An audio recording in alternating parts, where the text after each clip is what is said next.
मीनाक्षी बयानी। हमने अपने लास्ट वीडियो में बेसिक प्रोपोर्शनैलिटी थ्योरम किया था और एनसीईआरटी की एक्सरसाइज 6.3 जो कि बेसिक प्रोपोर्शनैलिटी थ्योरम के ऊपर में ही बेस्ड है, आज हम उसी को आगे कंटिन्यू करते हैं। सॉरी, एक्सरसाइज 6.1 में तो कुछ है नहीं, तो 6.2 के अंदर में उसी के ही क्वेश्चंस हैं और उसे हम कंटिन्यू करेंगे 6.2 को, ठीक है। और 6.1 में कुछ करने वाला नहीं है। और एक चीज और मैं आपको बताती हूँ, मैं 15 ईयर्स से पढ़ा रही हूँ, तो I think you should believe my experience.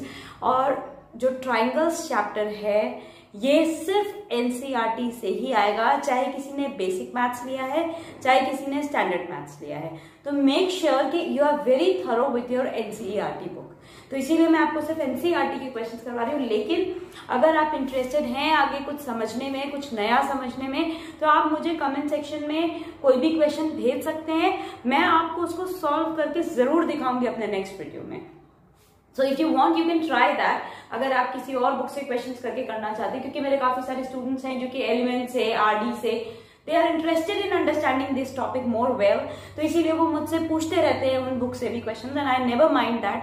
आप कभी भी पूछ सकते हैं, चाहे आप एनसीईआरटी से करने के बाद एलिमेंट से करना चाहते हैं, आरडी से करना चाहते हैं, that is not an issue at all. तो आज मैं आपको एक्सरसाइज 6.2 के क्वेश्चन बताऊंगी और उसके बाद फिर हम अपने नेक्स्ट थ्योरम की तरफ चले जाएंगे। नेक्स्ट थ्योरम के पहले मैं आपको सारी एक्सरसाइजेज में आपको इसकी हेल्प करके बता दूंगी, तो it will be very easy.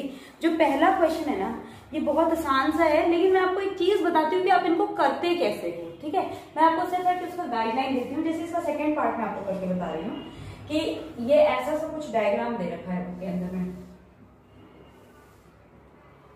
ठीक है। और इन्होंने ये दिया कि डीई जो है, इन्होंने हमें बताया है कि इसमें डीई और ये बीसी पैरेलल है। ये क्वेश्चन के अंदर में गिवन है कि DE is parallel to BC. इन्होंने हमें ये 7.2 दिया है, ये 1.8 दिया है, ये 5.4 दिया है। आप कहोगे मैम इतने सिंपल क्वेश्चंस क्यों करवा रहे हो, ये एमसीक्यूज में आएंगे, तब आप फर्स्ट मत जाना। हमारे बेसिक प्रोपोर्शनैलिटी थ्योरम के हिसाब से हमने क्या पढ़ा है कि AD upon BB is equal to AE upon EC. AD हमें नहीं पता है, upon 7.2 is equal to 1.8 upon 5.4, यानी कि एडी क्या हो जाएगा 1.8 अपॉन 5.4 इंटू 7.2। सबसे ज्यादा कंफ्यूजन सबको बच्चों को यहाँ पे डेसिमल में। सबसे पहला काम ही ये कर दो ना, इसके डेसिमल से रिमूव कर दो और इसका अपॉन 10 कर दो, ठीक। I can solve it like that, लेकिन आपको अगर डेसिमल्स में प्रॉब्लम है तो आप इसको ऐसे सिंप्लीफाई कर सकते हो। हाँ, 18 3 54, 3 2 6, 7 12 3 4 12 24, यानी कि 2.4 ये मेरा आंसर आ गया। 2.4 सेंटीमीटर आई थिंक इन्होंने दे रखा है सारा कुछ, तो ऑब्वियसली ये भी सेंटीमीटर ही होगा।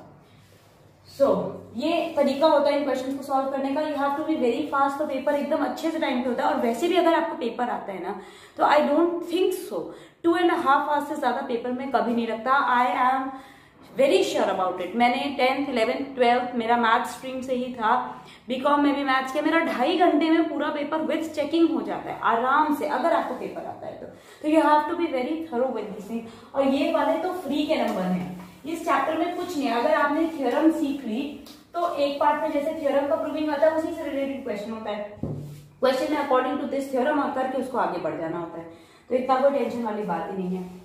देखिए अगला एक क्वेश्चन इन्होंने हमें दिया है कि E and F are the points on side PQ and PR respectively। मैं आपको इसका डायग्राम बता देती हूँ, उसके बाद ये क्वेश्चन बहुत सिंपल है।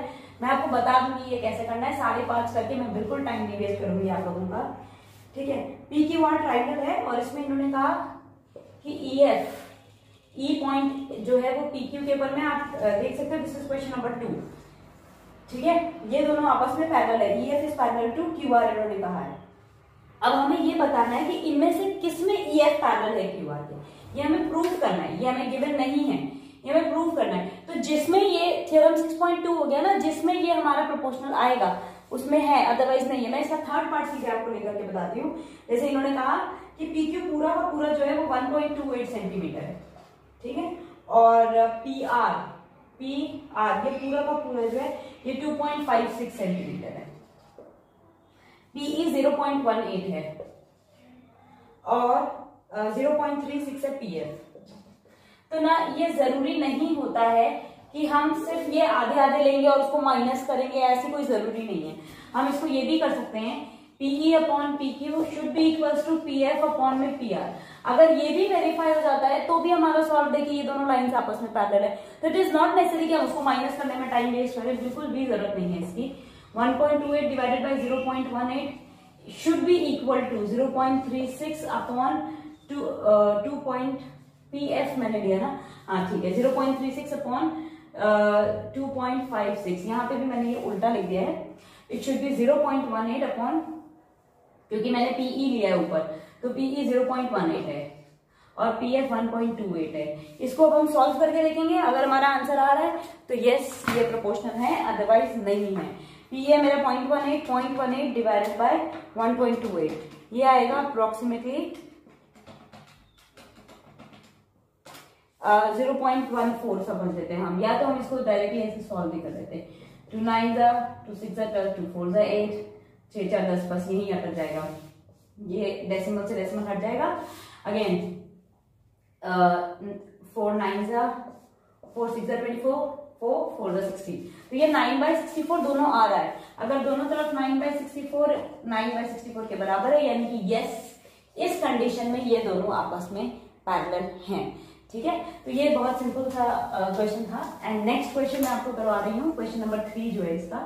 आई will try to cover as many questions as possible, और मैं गिवन रिक्वायर्ड टू प्रूफ एक क्वेश्चन में लिख के बताती हूँ, बाकी आप लोग 10th में आ गए हो, आपको पता है कि पहले हमें क्वेश्चन में प्रूविंग करने के टाइम पे हम पहले क्या लिखते हैं, गिवन, फिर जो हमें टू प्रूव और फिर प्रूफ, ये तीनों चीजें हम लाइन से लिखते हैं। तो गिवन हमें क्वेश्चन में गिवन होता है, अगर मैं ना लिखूं उसको तो आपका टाइम बचेगा इस वीडियो में, आपको वीडियो बोरिंग भी नहीं लगेगा, क्योंकि आप कहोगे इतना तो मुझे आता है, ये आप करते हुए आ रहे हो इतने सालों से प्रूविंग के अंदर में।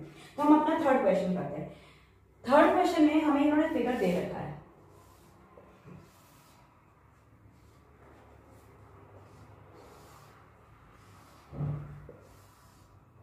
ठीक है, ये ऐसे से कुछ हमें फिगर इन्होंने दे रखा है, और इसमें हमें और क्या क्या दे रखा है कि ये नाम इन्होंने दिया है ABCD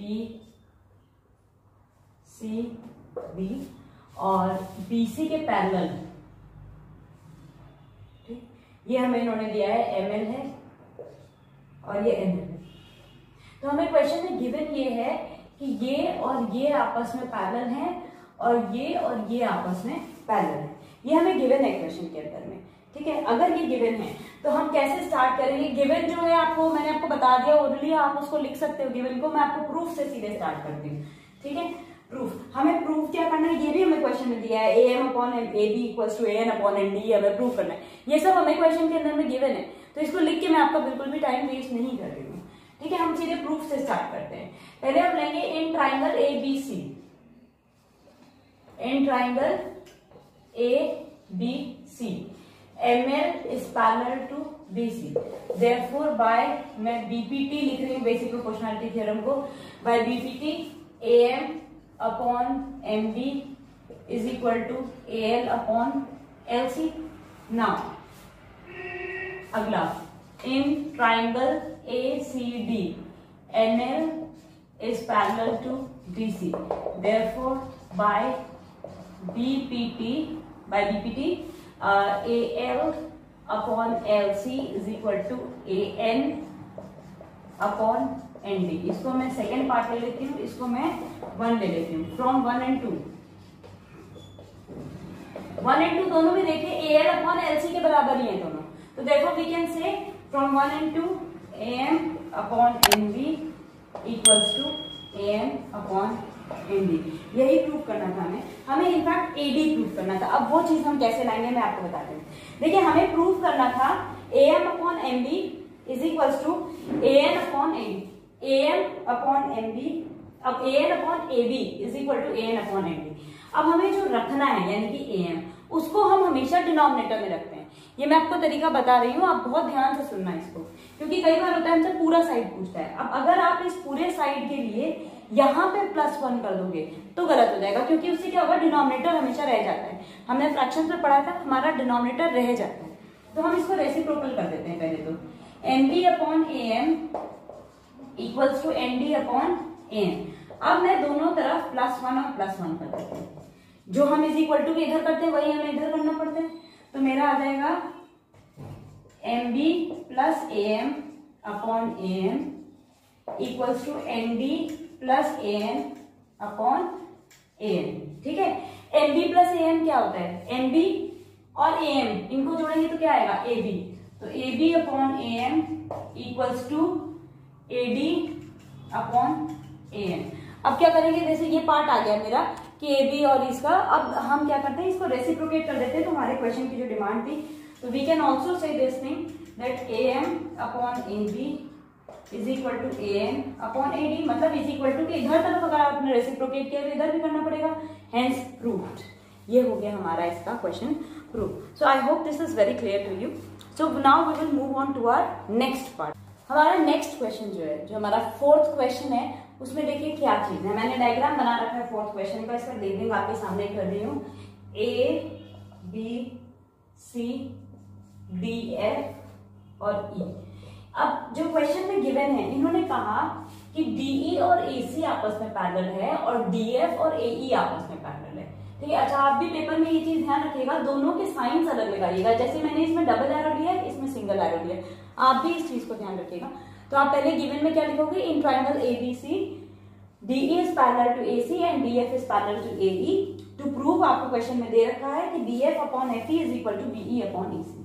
अब मैं आपको ये प्रूफ करके दिखाती हूँ, ट्राइंगल प्रूफ बता रही हूँ, सिर्फ मैं आपको प्रूफ बता रही हूँ, गिवन टू प्रूफ मैं आपको ओरल बता रही हूँ। You can rewind my videos and see that कि ट्राइंगल ए बी सी में, पहले मैं ट्राइंगल ए बी सी ले रही हूँ, इसमें DE is parallel to AC, therefore according to basic proportionality theorem, please आप ये मत लिखिएगा थ्योरम 6.1 के हिसाब से या थ्योरम 6.2 के हिसाब से, क्योंकि हर बुक में अलग अलग चैप्टर, इसमें 6th चैप्टर है तो थ्योरम 6.1 का है, किसी बुक में 9th चैप्टर होगा तो थ्योरम 9.1 का है। तो it is better to write the name of the theorem basic proportionality theorem के हिसाब से। B D upon A D equals to BE upon EC. ठीक है, ये हो गया हमारा। उसके बाद सेकेंड वाला ट्राइंगल लीजिए, इसको मैं 1 ले लेती हूँ। ट्राइंगल ए बी ई में हमको क्या गिवन है, इसमें डीएफ इज पैरेलल टू एई। अगर डीएफ और एई पैरेलल है, therefore by basic proportionality theorem, अब देखिए यहां से अगर मैं शुरू करती हूँ तो इसको भी यहां से ही शुरू करेंगे, अगर मैंने ऊपर से शुरू किया तो इसको भी मैं ऊपर से शुरू कर दी। ठीक है, डिपेंड्स कि आपने क्वेश्चन में लेबलिंग कहां से शुरू करी। इसमें मैंने बीडी से शुरू किया तो इसमें भी मैं बीडी से ही शुरू करूंगी। BD upon AD is equal to BF upon FE, ये 2 ले लेती हूँ। फ्रॉम 1 and 2, फ्रॉम 1 and 2 में क्या मतलब, देखिए दोनों ही बीडी अपॉन एडी के बराबर में, तो मैं ये लिख सकती हूँ BE upon EC is equal to BF upon FE. हमें यही प्रूव करना था, हेंस प्रूव्ड। QED, मैं आईसीएससी स्टूडेंट हूँ, आईसीएससी में हमको कहते थे QED, क्योर इडम डेमोन्स्ट्रेंडम। तो हम जब लास्ट में प्रूव करके हटते थे तो हमें ये लिखना पड़ता था, प्रूव्ड की जगह पे हम QED लिखते थे। So I hope this is also very clear to you. 4th question था ये हमारी बुक का। नेक्स्ट 5th वाला मैं आपको करके बताती हूँ, और 8th वाला शायद क्वेश्चन जो था, जिसमें मैंने ये वाला लिया 6.21 वाला जो डायग्राम था वो वाला लिया, यानी कि 6th क्वेश्चन मैं आपको अपने प्रीवियस वीडियो में, जब मैंने थ्योरम का प्रूविंग सिखाया था तब मैं आपको 6th क्वेश्चन करके दिखा चुकी हूँ। अब मैं आपको 5th क्वेश्चन भी करके दिखा देती हूँ। 5th क्वेश्चन का डायग्राम भी हमें बुक में दे रखा है। 5th क्वेश्चन है हमारा कि ऐसा कुछ ट्राइंगल इन्होंने दिया हमें, यहाँ पे एक पॉइंट हो लिया और इसको भी ज्वाइन कर दिया, फिर इसके पैरेलल इन्होंने यहाँ पे एक लाइन बनाई है, इसके पैरेलल इन्होंने यहाँ पे एक लाइन बनाई है और एक ये बनाया है। ठीक है, अब मैं इसका लेबलिंग कर देती हूँ, P O Q R B, ये पॉइंट P क्लियर लिख देती हूँ, और E और F। ठीक, अब आपको प्रूफ ये करना है, आपको गिवन है कि DE is parallel to OQ and DF is parallel to OR। ठीक है, टू प्रूव आपको ये करना है कि EF जो है वो भी पैरेलल होगा QR के। सो हम स्टार्ट करते हैं अपना प्रूविंग। तो हम प्रूफ स्टार्ट करते हैं। प्रूफ में ट्राइंगल ये पी था, तो पी क्यू ओ के अंदर में ट्राइंगल पी क्यू ओ में ED is parallel to Q, मतलब ये और ये पैरेलल है, ये हमें गिवन है, ये हमें दे रखा है, ये रेटेड पहला वाला, ठीक है। अगर ये दोनों आपस में पैरेलल है तो बाय बी पी पी हमें क्या मिलता है कि PE upon E Q is equal to P D upon D U, ठीक। इसको मैं 1 मान लेती हूँ। उसके बाद में ट्राइंगल पी ओ आर में B F is parallel to O R, therefore by again D P T से हमें क्या मिलता है कि P D upon D O is equal to P F upon F R. इसको मैं 2 मान लेती हूँ। फ्रॉम 1 and 2, 1 and 2 से हमें क्या पता चल रहा है, दोनों ही देखिए P D upon D O के बराबर है, तो PE upon E Q is equal to P F upon F R. So by converse of BPT, converse of BPT के हिसाब से अगर PE upon E Q is equal to P F upon F R मुझे पता है, तो E F और Q R भी आपस में पैरेलल होंगे। E F is also parallel to Q are, proved. मतलब आप इसमें ये स्टेटमेंट इनफैक्ट यहाँ पे लिख दीजिएगा कि PE upon E Q is equal to P F upon F R, therefore E F is parallel to Q R. I think this is again very clear to you. बहुत simple सा question है, ऐसा कुछ खास difficult वाला नहीं है। अब आपको ना ये बीच वाले भी फिर बहुत इजी है, मिड पॉइंट थ्योरम वाला है। मैं आपको फटाफट से इसका ओनली आपको प्रूव करके बता देती हूँ, क्योंकि लास्ट वाले जो क्वेश्चन है वो ज्यादा अच्छे हैं, तो आई थिंक उसमें आपको मेरी हेल्प की ज्यादा जरूरत पड़ेगी। ये जो हमारा क्वेश्चन नंबर 7 है, थ्योरम 6.1 से आपको ये प्रूव करना है कि line drawn to the mid point of one side of triangle. मैंने अपने एक वीडियो में 9th क्लास वाले में मिड पॉइंट थ्योरम करवाया है। वैसे आप लोगों को भी मिड पॉइंट थ्योरम आता है, क्योंकि आप लोगों ने 9th में किया है। मैं ये मान लेती हूँ ये ए बी सी है, line drawn to the mid point of one side of a triangle, ठीक है, parallel to the third side. ये कह रहा है बाइसेक्ट कर रहा है थर्ड साइड को, आपको ये प्रूव करना है कि मतलब ये पैरेलल है इस साइड के। आपको ये नहीं पता है कि ये आपस में इक्वल है, आपको ये प्रूव करना है। हमको ये पता है कि अगर ये दोनों पैरेलल हैं तो by BPT A D upon D B, मैं लिख देती हूँ। ट्राइंगल ए बी सी में हमको ये गिवन है, क्या गिवन है हमें कि DE is parallel to BC, ये हमें गिवन है। तो बाय बीपीटी हमें क्या मिल जाता है, AD upon DB is equal to AE upon EC. अब हमें इन्होंने कहा कि ये मिड पॉइंट है, यानी कि एडी इक्वल टू डीबी हमें गिवन है, तो एडी अपॉन डीबी क्या होएगा, ये 1/1 होएगा, क्योंकि दोनों इक्वल है। तो AD upon DB equals to AE upon EC equals to 1/1। तो अगर AE upon EC equal to 1/1 है, क्रॉस मल्टीप्लाई करिए तो AE equal to EC, that is E is the midpoint of E जो है midpoint होएगा AC का, hence proved। Clear हो गया आपको ये क्वेश्चन भी? I think this is again very very clear to you, और बहुत ही आसान सा क्वेश्चन था, ऐसा कुछ ये नहीं था कि बहुत डिफिकल्ट है। नेक्स्ट वाला जो है बिल्कुल सिमिलर है, तो मैं उसको स्किप कर रही हूँ और आपके लिए 9th क्वेश्चन आपको करके दिखाती हूँ, क्योंकि 9th क्वेश्चन जो है वो थोड़ा सा अलग है और उसमें आपको मेरी हेल्प की जरूरत ज्यादा पड़ेगी।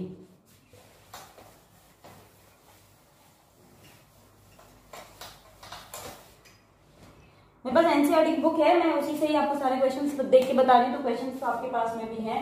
9th क्वेश्चन देखिए, इन्होंने कहा ABCD इज अ ट्रेपेजियम। देखिए जी,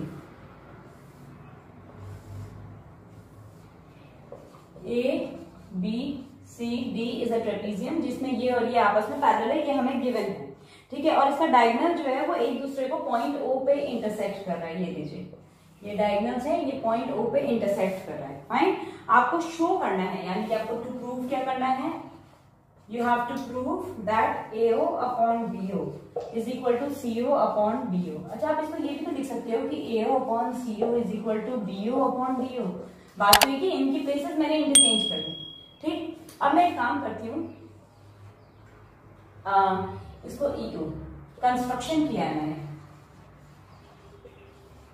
कंस्ट्रक्शन क्या किया मैंने कि draw EO parallel to AB। अच्छा, अब हमको ये पता है कि AB जो है वो CD के पैरेलल है, EO AB के पैरेलल है। इसका मतलब EO जो है वो CD के भी पैरेलल होगा।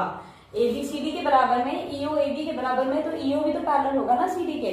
तो ये चीज मेरे पास आ जाती है इससे। ठीक है, अब आगे हम क्या करेंगे इसके अंदर में कि अगर ये दोनों आपस में पैरेलल हैं तो हमारा नेक्स्ट पार्ट इन्होंने कहा है हमें ये प्रूव कर लेना। तो अब ट्राइंगल पहले मैं ABD लेती हूँ, ट्राइंगल ABD। इस ट्राइंगल में EO is parallel to AB, therefore by theorem by BPT कर देती हूँ, by BPT AE upon ED is equal to BO upon OD। ये आ गया मेरे पास में फर्स्ट पार्ट। अब मैं ट्राइंगल ADC लेती हूँ। ट्राइंगल ADC में EO is parallel to DC, तो देयरफॉर बाय BPT। अब देखो सीधा लो, आप इनको हाइड करो, आप सीधा ट्राइंगल लो ये वाला, तो AE upon ED is equal to AO upon AC, AE upon ED is equal to AO upon OC। इसको मैं 2 लेती हूँ, अगेन फ्रॉम 1 and 2। अगर AE अपॉन ED दोनों में है तो मैं इनको इग्नोर कर दूंगी, और BO अपॉन OD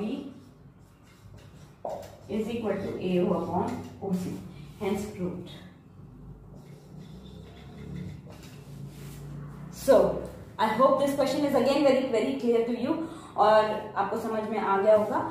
एंड अब अगर आपको, जैसे मैंने सिर्फ 2 क्वेश्चन स्किप किए क्योंकि वो बिल्कुल सिमिलर है, 10th वाला और 8th वाला। तो अगर आपको इनमें भी डाउट है या आपसे नहीं हुआ ये question, then do tell me. मैं आपको अपने नेक्स्ट वीडियो में जो नेक्स्ट एक्सरसाइज करवाऊंगी उसके साथ ये भी करवा करके छोड़ दूंगी। So I think my explanation is very clear to you. आपको समझ आया अगर कि मैंने इतना जो आपको करवाया है, और अगर आपको ये वर्थ लगता है then please do subscribe my channel, ताकि अपने नेक्स्ट वीडियोस में मैं आपके और भी कॉन्सेप्ट्स क्लियर कर सकूं। अभी हमारे पास बहुत सारे चैप्टर्स है करने को। मैं अपने नेक्स्ट वीडियो में इवन दो मैं इसी का आगे का पार्ट करवाऊंगी, सिमिलैरिटी ऑफ ट्राइंगल्स का ही, जो इसके क्राइटेरियाज है आपको वो बताऊंगी। क्राइटेरियाज की प्रूविंग इतने इंपॉर्टेंट नहीं है, मैं आपको एक्सप्लेन कर दूंगी, लेकिन वो इतने इंपॉर्टेंट नहीं है from the examination point of view. So we will move on with it, and if you like it then please do like, share and subscribe my channel। Subscribe जरूर करिएगा, बेल आइकन जरूर दबाइएगा, ताकि मेरे next videos जब भी आएंगे आपको पता चल जाएगा कि आपको मैंने आगे क्या पढ़ाया है। एंड थोड़ा सा इनफ्रीक्वेंट हो जाती हूँ तो उसके लिए आप please, I am very very sorry, because मैंने 9th 10th 11th 12th 4 sections करवाने होते हैं, तो इसमें थोड़ा सा गैप हो जाता है। So please do like share and subscribe my channel, and bye bye.